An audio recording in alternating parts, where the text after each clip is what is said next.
Yes, guys, what's going on? Welcome to AdamMcKola TV. This is United Daily Live. We are back for the latest Manchester United news, headlines, transfer rumours, all that good stuff. And today we are leading with the story from DiMarzio and Sky Sports that Manchester United have held talks with Douglas Costa's agents over a potential move. Although, obviously, it's not a priority, he could potentially be one of those players that are an alternative for Jadon Sancho. Now, there's a few reasons why that move might not happen, but Juventus have told the player he is good to go. He can leave Juventus. He has 2 years left on his contract, but he can leave Juventus this summer. So he is now looking for a club, and his agents have been in touch with Manchester United. So we'll be looking at the transfer rumours, including that. We'll also be looking at some quotes from Dimitar Berbatov in relation to what Manchester United need. Ole not being concerned by the heated clash that we saw on the field between Victor Lindelof and Bruno Fernandes during that semi-final, where Manchester United were unfortunately kicked out of the Europa League, and Inter Milan have confirmed their place in that final against Sevilla. It's going to be a big final. We were hoping it was going to be an Inter versus Manchester United final. Unfortunately, we slipped up at a semi-final stage again. But I did a video earlier on today about why we have reason to be hopeful, optimistic for the forthcoming campaign. So once we're done here, you can go and check that out. So make sure you're keeping it locked. You're liking, commenting, sharing, subscribing, all that good stuff. I can already see a few of you in here already. Omar, Ross, Kazim, Elia, Vincent, Shahal, David, Paul B's in the house. So I can already see loads of you already in the comments. So thank you for joining us. And if you're not watching us live, but you're watching this back after we have been live, then thank you for joining us. Anyway, it is the 17th of August today. And on this day, in 1996, David Beckham scored a goal for Manchester United, which would be voted as number 18 of the top 100 sporting moments by the British public in a poll conducted by Channel 4 6 years later. With United leading 2-0 thanks to goals from Eric Cantona and Dennis Irwin, Beck sees the host goalkeeper Neil Sullivan off his line and floats the ball over him and into the net with a measured effort from the halfway line. He would go on to help United retain the Premier League title that season, and is also voted as the PFA Young Player of the Year in a campaign that saw him make his full international debut for England. On this day, David Beckham scoring that goal from inside his own half against Wimbledon at Selhurst Park with Neil Sullivan in between the sticks to make it 3-0 to Manchester United. And what a moment it was, an iconic moment. We all know that picture of David Beckham whipping his arm back, Brill cream in his hair, all that good stuff, about to score that goal. And it was a goal that put him on the world map. You know, it made people sit up and take notice. If someone scored from the halfway line in the Austrian league, we'd all see it on Twitter these days. But obviously back then, those kind of goals did go viral in different ways. And scoring that kind of goal made people think, yo, who's that player? But I believe he would have been the player he was without those kind of moments. Those kind of moments, though, added to his kind of celebrity status and what he achieved off the pitch. On the pitch, he was without doubt a fantastic player. And he was already breaking through and doing, you know, he was going to do great things for Manchester United. Covered every single blade of grass. You know, helped out his fullback defensively. Worked hard for the team. Led on the field by example. And his ability on the ball, you know, was outstanding. Whether it was the crosses into the box, his short interplay, his passing and his moving, you know, because he never had pace. He never had much pace, so he used to have to use the pass and move, or, you know, just drop a little shoulder to get that little bit of an extra yard to get his deliveries into the box. David Beckham was amazing, and even from I think nowadays he'd probably play in a, you know, in a central midfield kind of position, and be able to do that, because you see more 4-3-3s, 4-2-3-1s, where the wide players are more strikers almost, you know, Marcus Rashford type players, Salah, Mane, etc. Now Beckham's completely different to those kind of wingers. He was an out and out winger, someone that had to get back and go forward, still chipped in with goals, assists, set pieces, all of that. What a man David Beckham was. And Ross says it was a shame what happened with him and Fergie. It was indeed. And you know, you were looking at the pitch towards the end against Swansea at Old Trafford, and Fergie and Giggs and Scholes were there. David Beckham should have been on that pitch then. It would have been an amazing thing to see. But yeah, that's the on this day for today. David Beckham scoring from the halfway line. Get hitting that like button, get commenting, get sharing, get subscribing as we talk into this Douglas Costa news. And DiMarzio has reported that Juventus want to part ways with the player. His agents have spoken to Manchester United to see if they might be interested. The problem is that he's often injured. His agents have offered him to Manchester United. Now, it to me sounds like, obviously, it could be, they'd be open to a move to Manchester United. They've probably heard United are in the market for a winger and have thought, Juventus don't want us, let's offer the player to Manchester United. But this could serve as two things for them. One, they could genuinely get a bid from United if it came down to a last-minute deal where United hadn't got Jadon Sancho done. But secondly, it also alerts other clubs to his whereabouts and his availability on the transfer market. DiMarzio is a reliable figure in Italy, so I have no doubt that this is true. Juventus want to part ways with him, and their agents have spoken with Man United. But I also believe their agents would have spoken with a whole lot of other clubs, and Manchester United will have other players that are ahead of Douglas Costa in the pecking order. This season he missed 13 games out of their 38 in Serie A. I think he played 24 games for them in the league. He's had a lot of injury problems, muscle injuries, all these different kind of injuries. He's going to be 30 years old in September by the time the new season swings around. And whilst 30 years old isn't over the hill, nevertheless, he'd probably cost a little bit of a dash. Now, you could probably reinvest that elsewhere. You could probably find other wingers that are a lot more suited to Manchester United and what we need and the profile of player that we're looking for. And to me, Douglas Costa doesn't strike me as a player that Manchester United will be seriously targeting. Like I said, it could be down to one of those last minute things where we haven't got anyone else in. You take him on a year deal or something like that. But I couldn't see us steaming in for him right now at all. And I think we'll hear a lot of other clubs coming in for him now that we've heard this story from DiMarzio in relation to his availability. So it's an interesting story. I have no doubt that Juventus want to get rid of him and bring in new players with the finances that they can raise. Obviously, they've got a new manager in there now. Sarri's gone, Pirlo's in. You're going to see a whole host of change at Juventus, but I'm hoping United aren't the ones at the front of the queue for Douglas Costa. We've got other players that we want to sign. We hopefully can sign. Obviously, Jadon Sancho is that one that's always going to be spoken about as that winger signing for Manchester United. And we've got to be in there to make it happen. But at the moment, there's no further updates on that. The last chat was about Sancho waiting for an offer to come in from Manchester United that is realistic before trying to trigger that Dortmund exit. Now, we heard previously United had offered 60 million euros, 80 million euros plus add-ons. They're not going to be deals which will get you Jadon Sancho to Manchester United. And the reports are Jadon Sancho is willing to tell Borussia Dortmund he wants to move to Manchester United if the Red Devils make a realistic offer for the winger. United's pursuit of England international Sancho has cooled in recent days amid a standoff over his exit fee. Dortmund are insistent on their £108 million valuation, a price United feel is unrealistic amid the financial impacts of the coronavirus pandemic. I disagree. As such, negotiations have slowed down between United and Sancho, between both sides, despite United and Sancho agreeing terms. Obviously, Fabrizio Romano has reported United and Sancho's camp have agreed terms on a 250 grand a week contract for 5 years at Manchester United. So getting the terms done isn't going to be the biggest issue. It's getting this fee agreed. Now, there's not been anything more in recent days about Manchester United getting this fee agreed. But now that we have ended our season, we've been knocked out of the Europa League, I expect these things might ramp up a little bit more.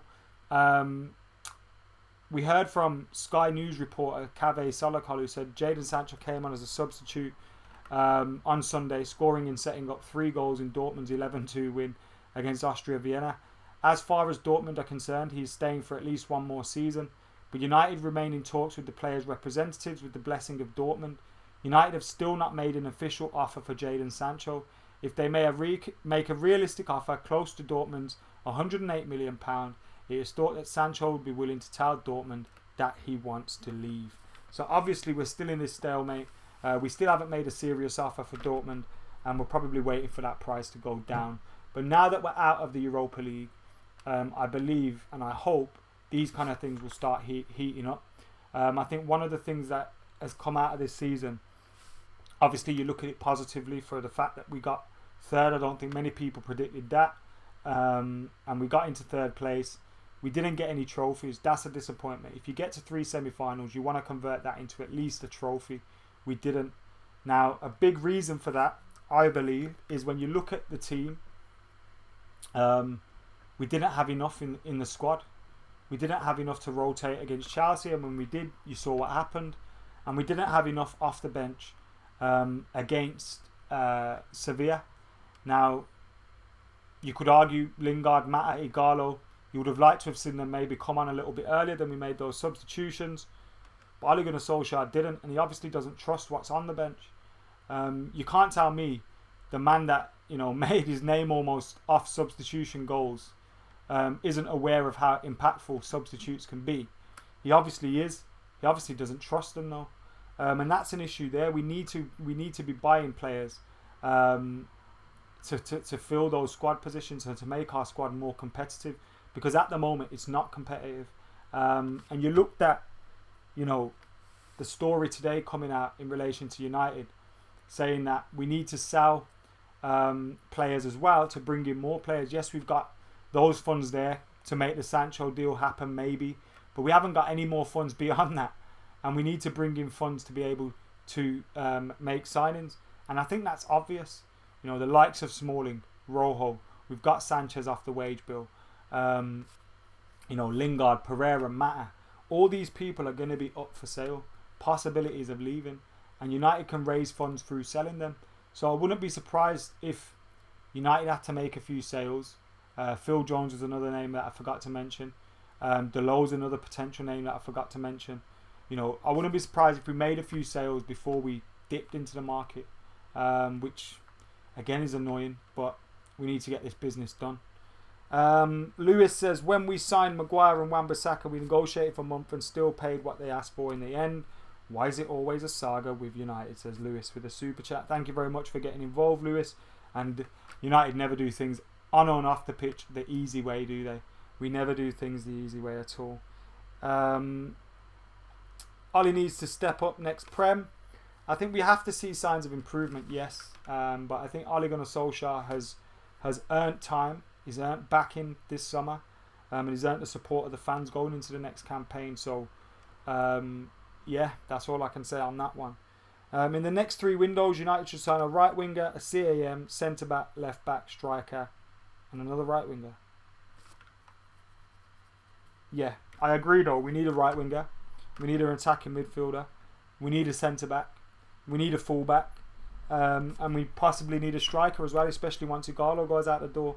And if your manager's not bringing on a striker when you're 2-1 down with 11 minutes plus 6 minutes added on to go, then that tells you something, doesn't it? Despite the fact we extended his deal, that does tell you something. So yeah. Bilgi says, thoughts on Doucouré from Watford as a potential Matic replacement. He's been impressive for Watford and we'd be able to get him cheap. Ross says he'd take Doucouré from Watford as an alternative. Let me know what you guys think. Surely Partey has to be the Matic replacement. 50 million release is a bargain, says Jake. Doesn't look like that one's going to be happening to Manchester United though. There's been no links linking Manchester United with that move. There's been more links linking Arsenal with that move, although they seem brassic at the moment. They haven't got the money to make it happen. But there has been more links there with Arsenal to Thomas Partey, and a lot of talk about his agent possibly forcing the move through as well. I think his agent's his brother or his father or something like that. But there you go. Like Maguire and Bruno said, we are definitely not going to stay happy with third place or being trophyless, says Vishal. And that's one of the things that makes me not as concerned by the 3 semi-final thing, because you see characters in there that won't be happy with that will be pushing things. And Ole Gunnar Solskjaer came out and said he wasn't concerned by the heated clash between Victor Lindelof and Bruno on the pitch, and I wasn't either.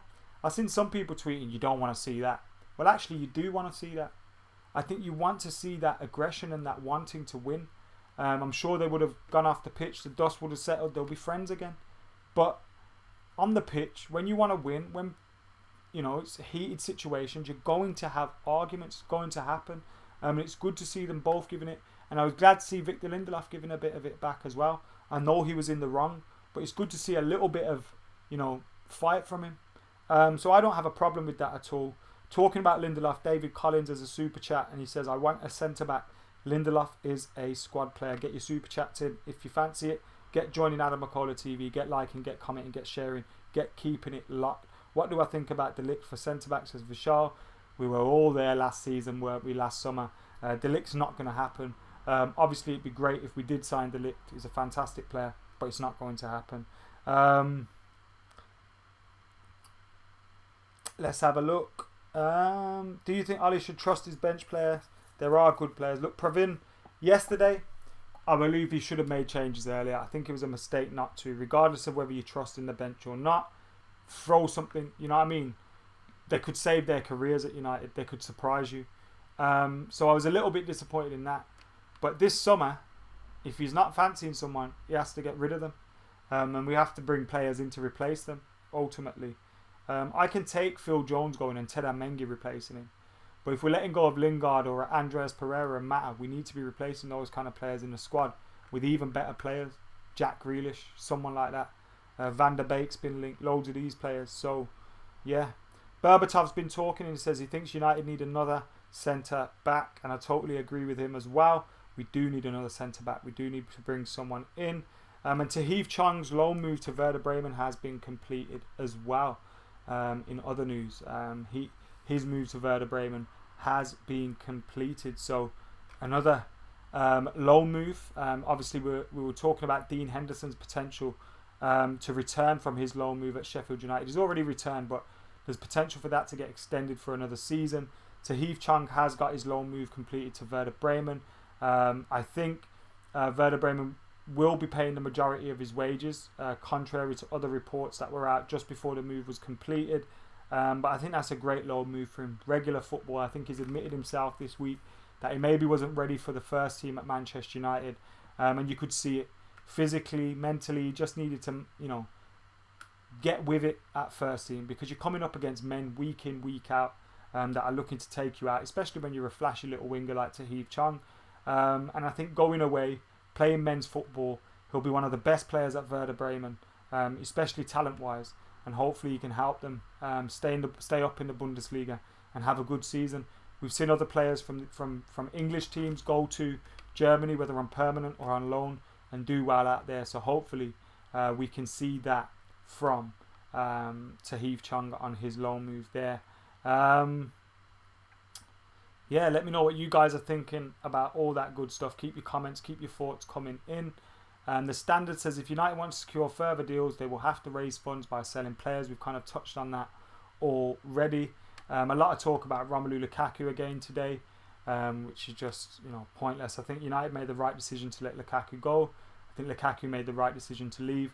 Don't wish him any bad luck. I hope he goes on to win the Europa League and score goals in the final. But it was the right decision to let him go. You're not going to convince me otherwise. Another on this day for you. On this day in 2012, Robin Van Persie signed for Manchester United and he went on to win the league in his first campaign. And talking about signings, winning their league in the first campaign, it'd be alright if a few signings that we made this summer won the league in their first campaign, but we've got a big gap to fill. And Ole Gunnar Solskjaer needs to be back in the transfer market this transfer window. I did a video about just that on AdamMcKola TV today. It was the aftermath to Sevilla 2, Man United 1. Make sure you're going to try that out after we are finished here. Lewis says noticeable improvement in Pogba's attitude is a plus. I thought Pogba was very good at times against Sevilla. I think there was other times where he wasn't so great, but he showed glimpses. We need that through 90 minutes. We need to be taking our chances as well. I think if you take your chances, you probably look back at his performances as amazing. I think you could have said that for every player. If United won 3-1, 4-1 yesterday, you wouldn't have been surprised. And you would have said Martial played good, Greenwood played good, Pogba, Bruno played well. I think Rashford was the only one that had a difficult time, but even then he won the penalty that we scored from. What do you think about the Duncan Edwards Museum opening up in Dudley? I didn't know there was one opening up, but if there is, I'm going to have to go and check that out. Is Upamecano still an option, says MS10.